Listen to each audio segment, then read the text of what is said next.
Akala nila DDS ho lahat, mga bossing. Kaya ganyan mga magsalita, 'no? Akala nila mauuto nila lahat, mga kababayan. Eto na tayo, dumako na ho tayo dito, mga bossing. Naku po, Worth ni Senador Rodante Marcoleta, kapansin-pansing mas mababa sa kanyang ginasta sa pangangampanya noong midterm election. ayan na ang ating pag-uusapan. Si Boss Marcoleta. Bakit to, mga boss chipa mo, sir? Kasi eto hong si Boss Marcoleta, mga kababayan, ay naglabas na din ng salin. At yung kanyang salin ho, mga boss chipa mo, sir, magkano daw po, mga kababayan? Kung di ako nagkakamali, 56 million. 56 million daw ho yung kanyang salin, mga bossing. Ngayon, base po dito sa balita na ito, 112 million daw po ang ginastos ni Boss Marcoleta doon sa pangangampanya niya nung 2025 election para maging senador ho, mga bossing. Ngayon, kung iisipin mo, 56 million ang iyong salin, no? Ang asset and liabilities mo, no? 56 million yung mga kabuuan mo, tapos gagastos ka ng 112 million para sa eleksyon. So, ibig sabihin, 2/3 ng iyong kayamanan ay ginasta mo para sa eleksyon.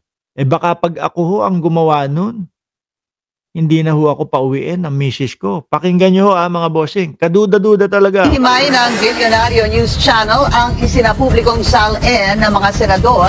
Ang 2025 net worth ni Senador Rodante Marcoleta, kapansin-pansing mas mababa sa kanyang ginasta sa pangangampanya noong midterm elections. Agad itong pinuna ng isang election watchdog. Narito ang exclusive agenda. Ayan. Sabi, may ghost asset din pala itong si Marcoleta. Sabi ni Master Chip, sabi ni Jack Putres, daming pambili ng peluka si Marcoleta. Sabi ni Pio Dasig, Anjo lang ang bobo talaga. Monggo kasi. Report ni Joash Malimban. Ilang linggo nang nakalilipas mula nang maging sentro muli ng usapin ang pagsasapubliko ng Statements of Assets and Liabilities o SALN ng public officials. Maalala nyo, mga kababayan, si Mark Villar ang may pinakamalaki na salin po na umabot ng 1.2 billion ho, mga boss chipa mo, sir. No? Ang sumunod dyan, si Tulpo.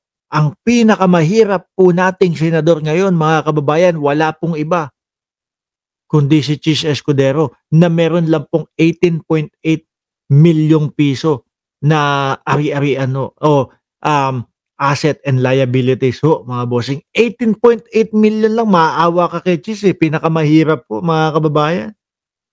So tapos mapapanood natin yung mga pinapakita mga video, yung regalo ni Boss Chis Escudero doon sa kanyang misis na tumataginting na 57 to 59 million daw po market value ngayon kasi tumaas yung dolyar, no?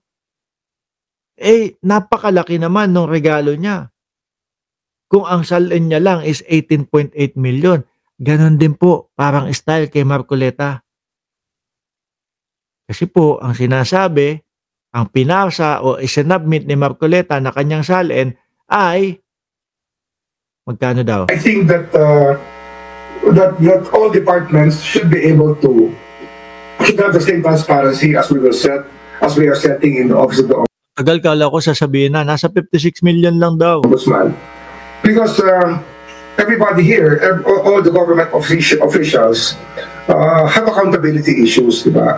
We have to be accountable for everything we do. So it's just right that people have access to it. Sa kasalukuyan, publicized na ang Ayan. Sasabihin na ako magkano, ha? Kalma lang kayo. Huwag kayong magagalit.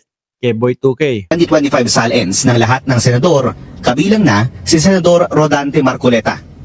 Ang kanyang declared net worth aabot sa 51.9.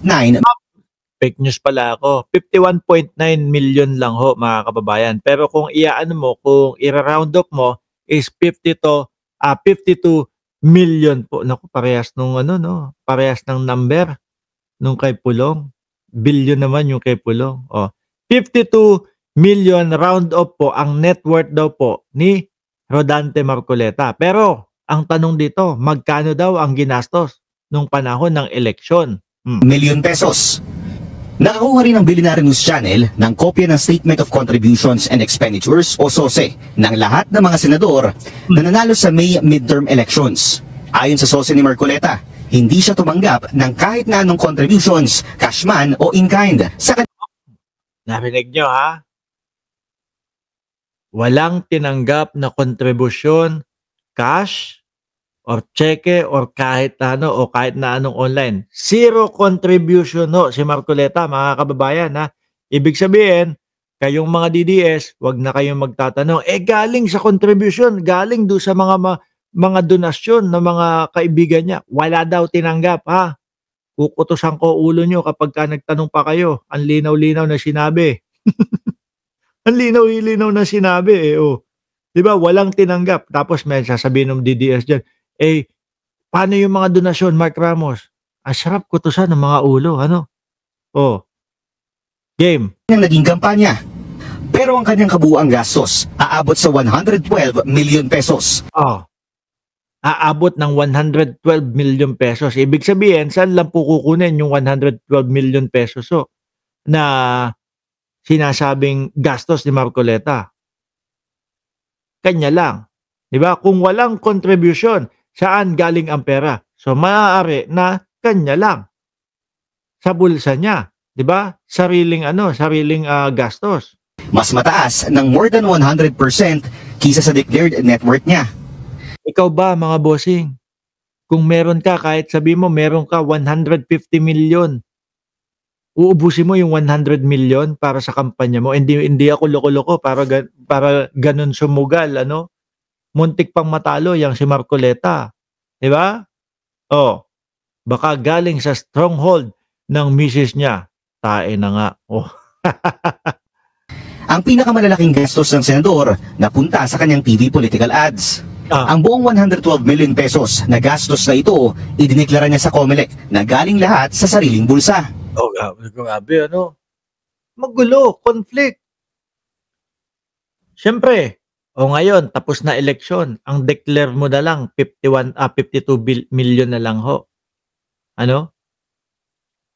Kung i-analisa ho natin sa simpleng mga tao o simpleng logic ho, mga kababayan, ng tao, gagastusin mo yung 2/3 nung kaperahan mo? Hindi, di ba? Hindi ka mag-aano nun. Magsusugal ng ganong kalaki. Yung hindi mo alam kung mananalo o matatalo ka. Pagkatapos ng eleksyon, ubos yung 112 million mo tapos talo ka. Di ba? Sabi ni John Capacete, kay Diskaya galing, kaya todo tanggol. May 120 million daw yun. Pero hindi napunta daw kay Marcoleta. Sabi ni Ramon Tulfo. Red flag ito para sa convener ng Election Watch Group na kontradaya na si Danilo Araw. I find it a bit unusual that even if in-kind contributions would be expected, Marcoleta doesn't have any. So he gives an impression that he funded his own campaign. When in fact, sabi ni Gloria Ramos, tapos binabawi niya ngayon sa mga kabulastugan niya. Hindi, pumasok lang sa isip ko, kaya napahinto ako. 112 million ang gastos niya nung eleksyon. No? Tapos, ang sabi ni Ramon Tulfo, 120 daw ho, mga kababayan, yung napagkasunduan ng isang mambabatas at ng mga diskaya daw ho para ipagtanggol sa Senate Blue Ribbon Committee. Kung tatanggapin yun, tubo pa ng 8 milyones si Marcoleta. Kung lang ho, pero hindi ko sinasabi si Marcoleta kasi nga hindi daw ho si Marcoleta yung tumanggap. Kung tatanggapin o kung siya yung nakatanggap ng 120 million galing sa diskaya para ipagtanggol daw ho yung mga diskaya sa Senate Blue Ribbon Committee at 112 yung kanyang ginastos ng panahon ng kampanya, nagtubo pa nga naman ng 8 milyones. Pero wag niyong isipin ho yun. Hindi si Marcoleta yan, mga kababayan. Nilinaw na po ni Ramon Tulfo doon sa kanyang post na hindi daw po si Marcoleta. Ako, hindi ako naniniwala na si Marcoleta yon. Kayo ba dyan sa comment section?